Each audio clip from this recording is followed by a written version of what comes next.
Hey there, how there, ho there, it's Jeff Cutter Diamond. Welcome you to yet another Cutter Top 10 NHL video. As of course, I'm wearing the Leaf jersey, and we are in the playoffs. It is time for the playoffs, and yes, the Toronto Maple Leafs are not in the playoffs. Can you believe it? The Leafs actually had the longest playoff streak in the NHL at 9 seasons, and now it's over. The Leafs, for the first time since 2016, missed the playoffs. But 2016 was a golden time for the Leafs because the Leafs ended up being got the number one draft pick in the draft lottery, and guess who? Yeah, the guy on my poster, on my calendar, Austin Matthews. Yes, I know the Leafs are out of the playoffs. I'm keeping the calendar on because A, it's a great reminder of when I tape my stuff, and B, is it was a Christmas present from my niece Victoria. So I can't do that. I don't want to hurt her feelings. Nevertheless, we're going to talk about the top 10 first round NHL upsets of all time. And there were some good ones in there. All right, so here we go. So look at the right piece. Okay. Number 10 is a lesser known upset that you think you can't really remember. But yeah, 1991, Minnesota North Stars, Chicago Blackhawks.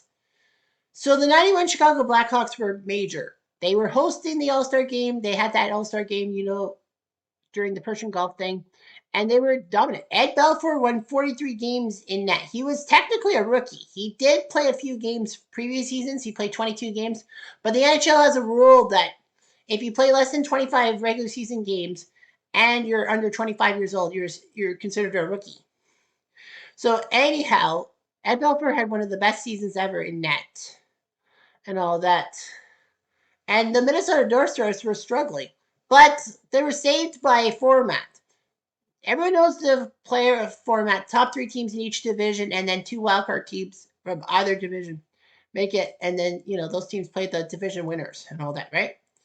But there was a time, once upon a time, that the top four teams face each other: one versus four, two versus three, and all that. Now the NHL only had 21 teams in 1991, so only five teams could not make the playoffs: one from each division and two from the Patrick division, because that team had six.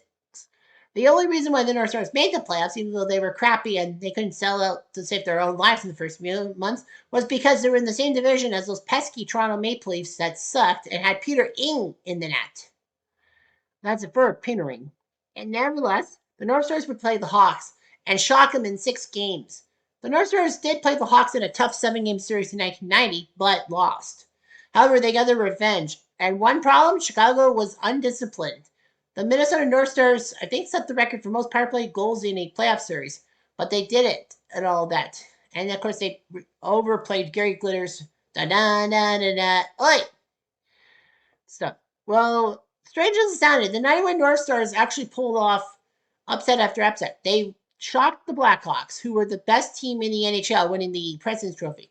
They shocked the number 2 team in the NHL, the St. Louis Blues, in the next round. Then they took out the Edmonton Oilers, that still had Messier and Ranford. And then they almost took out Pittsburgh. They actually lost in 6 games to the Penguins. They almost pulled it off. They were up 2 games to 1. Didn't know that, huh? Speaking of the weird 90s, number 9 is also from the 90s. 1993, Chicago Blackhawks, St. Louis Blues. So Chicago was back at their tricks again. Well, in 92, they actually did well. Belfour did have to sit out a while because of a contract dispute, but the Blackhawks were in the Stanley Cup Finals. They lost to the Penguins in 4 straight, but they were back at it, and they were as good as better. Everyone thought we were going to see a Blackhawks-Penguins rematch. After all, the Penguins did win 17 straight games. Win 17 straight games, no ties involved at one point during the season. Anyhow, the Blackhawks were looking good against the St. Louis Blues, and they're massive rivals because Chicago and St. Louis were known for their fighting. Somehow, in some freaking way, Curtis Joseph, took over the reins as St. Louis goalie Vince Briandu, my ass, and played his heart out. And the Blackhawks got swept in Game 4. Craig Jennings scored a controversial goal when Ed Belfour was trying to play a puck behind the net. It got bonked by a St. Louis player, and the puck went to Jennings in front of the net, and he scored. And Belfour threw a fit and bumped the referee. I think he got suspended for that. But yeah, St. Louis shocked the Blackhawks, who were supposed to be the Western Conference, well, the Campbell Conference, as we call it now, the Western Conference representative to get to the Stanley Cup Finals and all that. The Blues would lose in round 2 to my beloved Toronto Maple Leafs.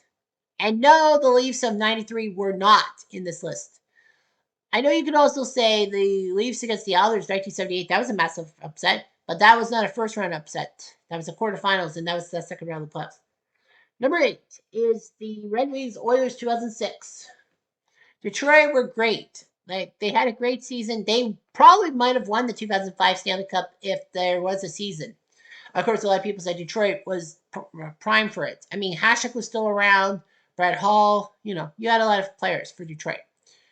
But Detroit did well in 2006, despite not having Hasek around. Chris Osgood was back in the net for the Red Wings, and he was doing fine.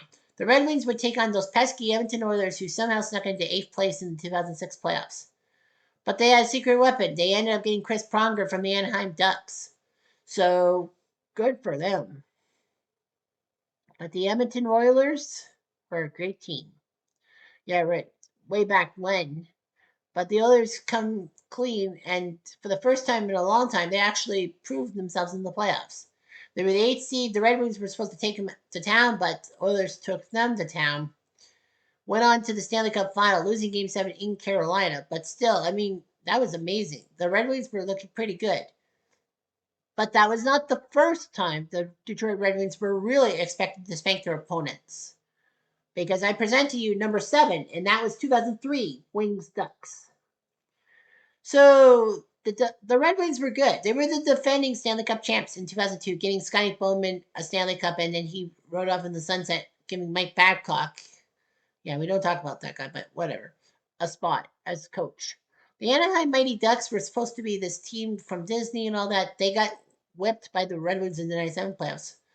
But Anaheim had a weapon. J.S. Jaguar, who came over from Calgary and was an unflattering goalie for both Hartford and Calgary. But then with Anaheim, he proved himself worthy. He had a 63 save playoff debut, and the Wings lost in triple overtime on a goal by Paul Kariya. The Ducks would sweep Detroit in Game 4 in overtime as well. Steve Ruchin got a puck in front. And as Dave Randorf said when he was doing games for TSN, Hockey Town is now Golf Town. Hello, Anaheim. So somehow, in some freaking way, the Anaheim Mighty Ducks were the winners of the playoffs. They got to the Stanley Cup Finals. They shocked their fellow Cinderella, Minnesota, in this thing. Yeah, who pulled off some things. And no, Minnesota did not make this list. But yeah, the 2003 Wild took out Colorado thanks to an Andrew Burnett goal. Yes, we'll talk about that when we talk about the top 15 first round overtime goals later on in the week. So, yeah, the Ducks went to the Stanley Cup Finals, got the Devils to Game 7, but they lost. Number 6 is 1993 again, but this time it's Sabres Bruins. Just like the Blackhawks, the Bruins were tops in their division and were pretty good. They got victimized by Pittsburgh in the playoffs the past few years, but Boston said, we're going to let that slide.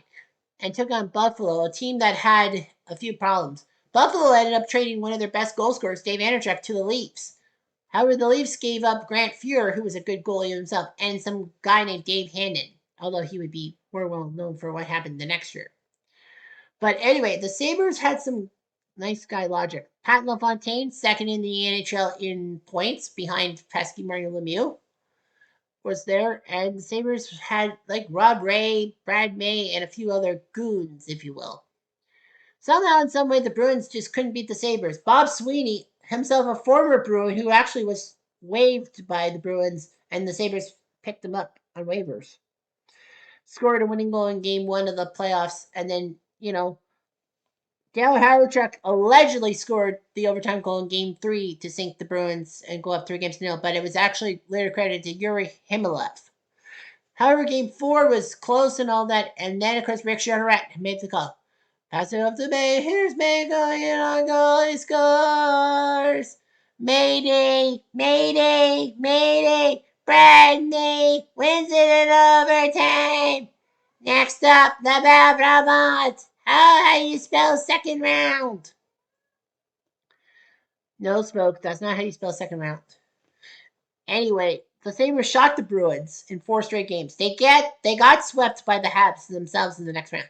But what's even more crazy was that, well, the Bruins and Blues in 93 had something in common. Yes, they were division winners, but they both were coached by Sutters. That's right. Brian Sutter was coach of the St. Louis Blues, and I think Dwayne Sutter was coach of the Bruins. One Sutter coached the Bruins, one coached the Blues, and they both lost. So the Sutter brothers were 0-8 as coaches that year. Ha, weird. Number 5 is 2010 Caps versus Canadiens. Washington had every right to brag. They had Alex Ovechkin, they had some great goaltending, they had some great plays and all that. The Caps were actually big because 2009 they came back from 3-1 down against the New York Rangers. Little did they know that when they had a 3-1 lead, it was going to go up in smoke. Euro Halak went on fire in the final 3 games of the series, and the Canadiens won 2-1 in Washington. Dominic Bourg being the hero. But yeah, Montreal shocked the Capitals. Came back from 3-1 down, which rarely happened, and yeah, Ovechkin had to cry somewhere in a corner. While Montreal were close to the Stanley Cup Finals, they actually ended up losing to the Flyers, their fellow Cinderellas, in 6, who then lost to the Blackhawks. But yeah, can you imagine? Number 4 is Edmonton Oilers, LA Kings 82.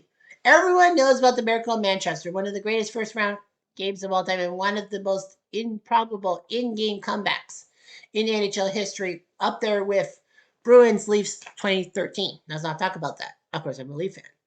But the fact of the matter is, yes, we all know about the Miracle in Manchester, which the Kings won Game 3, being down 5-0, and then on Daryl Evans's goal to make it 6-5. But did you know that the Kings actually won that playoff series? That was a best of 5 series, 1982, the first time they set first round playoffs, best of 5. That series, the Kings won Game 3, go up 2-1.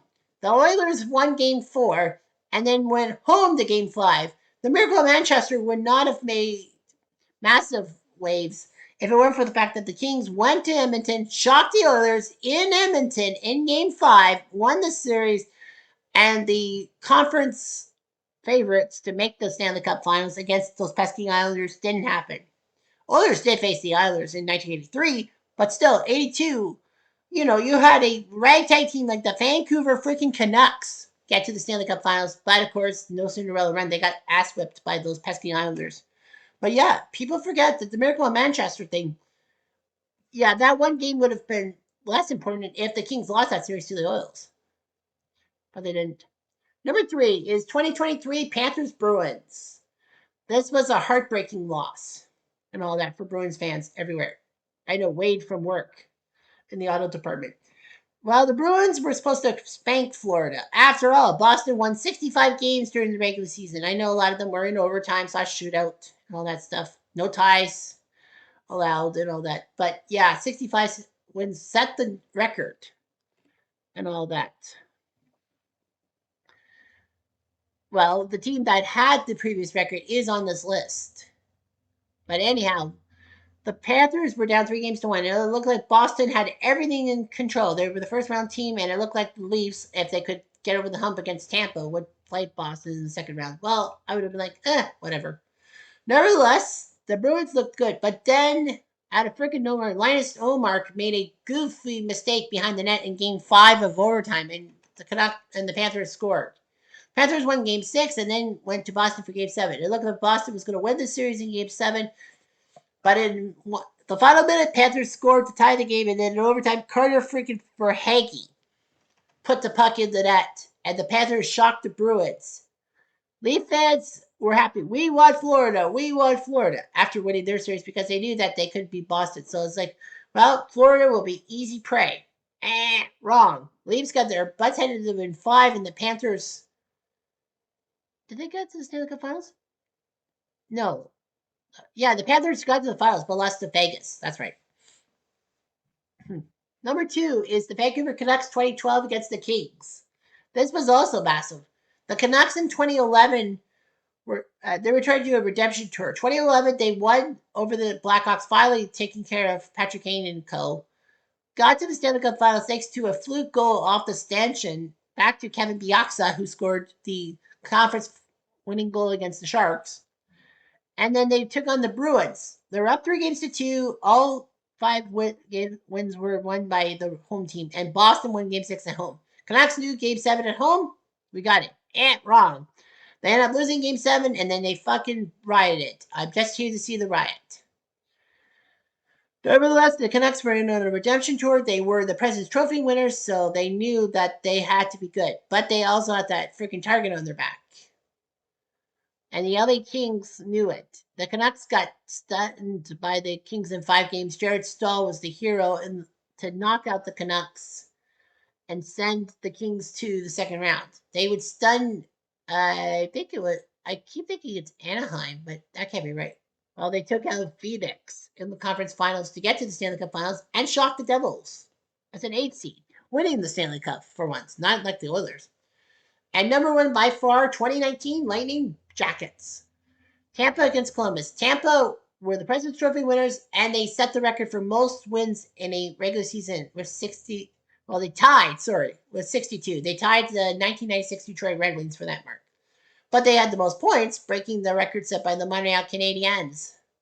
But the fact of the matter was that the Lightning, were big. Steven Stamkos, Andrei Vasilevsky. This was the Tampa Bay Lightning before they were better in the 2020s. They were going to face these puny guys like the Columbus Blue Jackets, who actually nearly upset Washington a couple years prior. They were up 2-0 in Washington, but blew it. But still, Columbus put on a clinic. Tampa was looking good through the first 2 periods of Game 1, and then they fell flat. After that period, they had not led the Columbus Blue Jackets.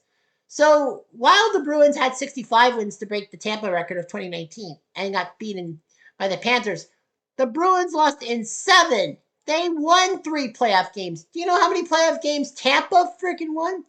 0.0. That's right.